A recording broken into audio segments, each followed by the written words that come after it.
O futebol ficou em segundo plano ao final da quarta rodada do Campeonato Brasileiro, por conta da eleição do craque da partida, que culminou em um dos momentos mais constrangedores do futebol brasileiro, com a eleição de Sidão, o goleiro do Vasco que levou 3 gols, como o melhor em campo no jogo contra o Santos. Foi totalmente desnecessário isso. Voltando para as 4 linhas, a Conmebol fez na noite da última segunda-feira os sorteios dos próximos confrontos da Libertadores e da Copa Sul-Americana e teve brasileiro se dando muito mal, mas se deu mal mesmo. Eu sou o Flávio Soares e estas são as minhas caneladas para o Ganhador.com.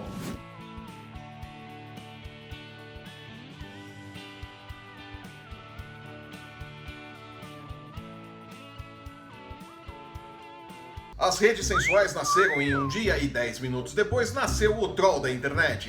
Aquele bichinho desagradável que acha que no humor tudo pode e que na zoeira tudo vale. O final do jogo entre Santos e Vasco no último domingo mostrou que não é bem assim. Jura? Após falhas que contribuíram para a derrota por 3-0, o goleiro Sidão, que coleciona sim atuações questionáveis em sua carreira, foi eleito como o craque do jogo em uma óbvia trollagem da internet, incentivada inclusive por gente grande dentro das redes. Nós vimos, tá? Cabe aqui ressaltar um ponto. A zoeira faz parte do futebol. Tirar sarro de quem atuou mal pelo time perdedor é do jogo. Os uruguaios até hoje falam do Maracanazo quando encontram com brasileiros como se tivesse acontecido ontem, né? E nós, 50 anos. Os palmeirenses gritam "Defende, Marcos!" sempre que encontram Marcelinho Carioca em qualquer lugar. Isso é do jogo. O problema é quando a situação deixa o âmbito do jogo e atinge a pessoa, a figura humana. Não pode. Foi o que aconteceu com o goleiro Sidão. Como goleiro, por questões técnicas, Sidão pode e deve ser questionado. É evidente que lhe faltam fundamentos e que ele não tem qualidade técnica o suficiente para segurar um rojão de um time grande, apesar da boa passagem do Botafogo. E a culpa aí não é dele, é de quem o contrata. O Sidão não tem culpa, ele tá fazendo a dele. Quem contrata é que assuma a bucha. Sério? Quando erra, as críticas e as zoeiras aparecem e isso é do jogo. E o Sidão sabe que isso vai acontecer. O que não pode jamais acontecer é o maior grupo de comunicação do país oficializar a zoeira por conta de contratos ou da falta de bom senso das pessoas que comandavam a transmissão e expor a pessoa, o ser humano Sidão e a repórter que foi falar com ele, à humilhação pública que foi entregar-lhe o prêmio de craque do jogo. É uma vergonha. Após falhar em vários lances e contribuir para a derrota por 3-0, porque foi a votação da internet que assim quis. Sério? Era óbvio que todas as torcidas estavam indo na zoeira e muito provavelmente a grande maioria que votou não imaginou que aconteceria o que aconteceu. Entregarem realmente o prêmio para o jogador. Votar em Sidão como craque do jogo pode até ter sido uma brincadeira pesada, apesar de compreensível dentro do contexto do tipo de piada que se faz quando envolve o futebol. E pode ser até discutida depois a questão desta piada, se era válida ou não. Mas oficializar a coisa toda, expondo o jogador e a repórter a uma humilhação inimaginável, é uma coisa imperdoável e que jamais poderia ter acontecido. Não pode.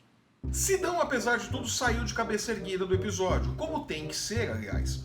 Mas é hora de se fazer uma reflexão séria sobre os limites do humor no momento em que a brincadeira deixa de ser uma piada e passa a ser uma humilhação desumana. É uma vergonha. A gente precisa olhar nisso. Houveram pedidos de desculpas, o grupo responsável pela promoção se desculpou publicamente, mas a verdade é que aquilo jamais deveria ter acontecido.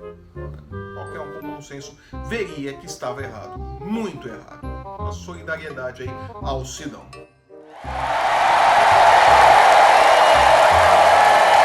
Voltando para o futebol, a Conmebol girou as bolinhas. Parecia o Neymar rolando ali nos gramados europeus. Coisa linda de se ver. E definiu os confrontos dos mata-mata da Libertadores e da Copa Sul-Americana. E como não poderia deixar de ser, teve brasileiro se dando mal. Muito mal. Jura? Pela Libertadores, quem mais deve ter xingado no sorteio foram os representantes do Atlético Paranaense, que, repetindo o duelo da fase de grupos, terá pela frente o Boca Juniors. De novo! A boa notícia é que, se repetir os placares que fez na fase de grupos, a vitória por 3-0 em casa e a derrota por 2-1 na Argentina, o Furacão passa para as quartas de final. Não é impossível, já mostraram que dá para vencer o Boca sim. Glória a Deus. O Cruzeiro também não festejou muito o sorteio. Terá pela frente os argentinos do River Plate, que só venceram 2 jogos na fase de grupos, mas são os atuais campeões da Libertadores. Isso pesa. A boa notícia para a Raposa é que decidirá em casa. Se não levar uma paulada no jogo de ida na Argentina, tem grandes chances de seguir adiante sim. Tem mais time, pelo menos. Parabéns, você é muito bom. Fechando o torneio Brasil-Argentina, que a Libertadores virou nessa fase, o Palmeiras encara o Godoy Cruz, que também se classificou jogando futebol mais ou menos, né? E no papel não deve tirar o Verdão da disputa pro título, né? O Verdão ali, a gente sabe, né, que o Palmeiras gosta de se complicar sozinho, né? Mas o Godoy Cruz não deve atrapalhar os planos do Palmeiras de chegar às quartas de final da Libertadores, né? Vamos ficar de olho. Ele acha que ele é bom ainda, hein? A parada do Internacional também não será fácil. Encara o Nacional do Uruguai num jogo perigoso. Tem a vantagem de decidir em casa, mas precisa tomar cuidado para não se complicar na ida. O jogo de ida é sempre perigoso. Jura? O Grêmio reedita os duelos da fase de grupos contra o Libertad do Paraguai, vale a pena ver de novo, que venceram o Imortal em Porto Alegre e perderam em casa. É o mesmo caso do Atlético Paranaense. O Grêmio sabe o que vai enfrentar e precisa cuidar para não se complicar no jogo de volta no Paraguai. E para isso vai precisar fazer um bom resultado na sua arena no jogo de ida. Sério? Fechando os duelos brasileiros na Libertadores, o Flamengo encara o Emelec do Equador. Time por time, o Flamengo é muito mais. Fará o primeiro jogo fora de casa e muito provavelmente em Quito.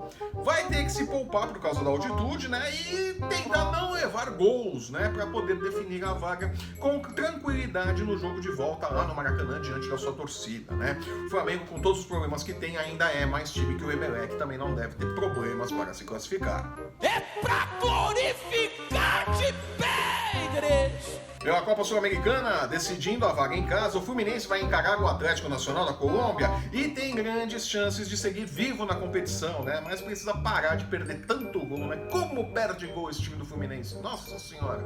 Tem posse de bola, mas perde gol, que é uma maravilha. Que beleza! Também decidindo em casa, o Corinthians encara o Deportivo Lara, time que veio da Libertadores, e também não deverá ter grandes problemas para se classificar, desde que não faça bobagem na Venezuela no jogo de ida, né?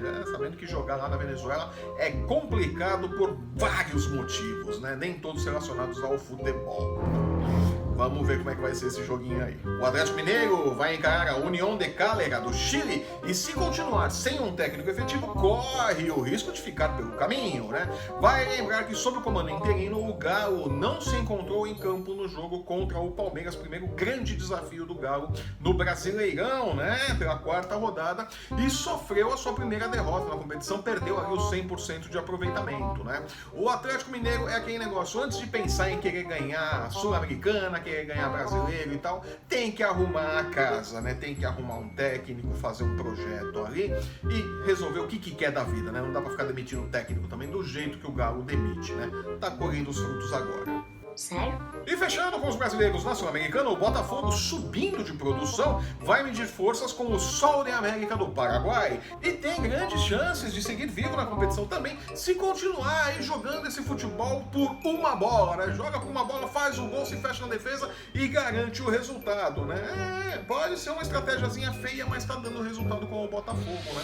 Vamos ver até onde chega com isso. O Corinthians foi campeão brasileiro assim em 2017, né?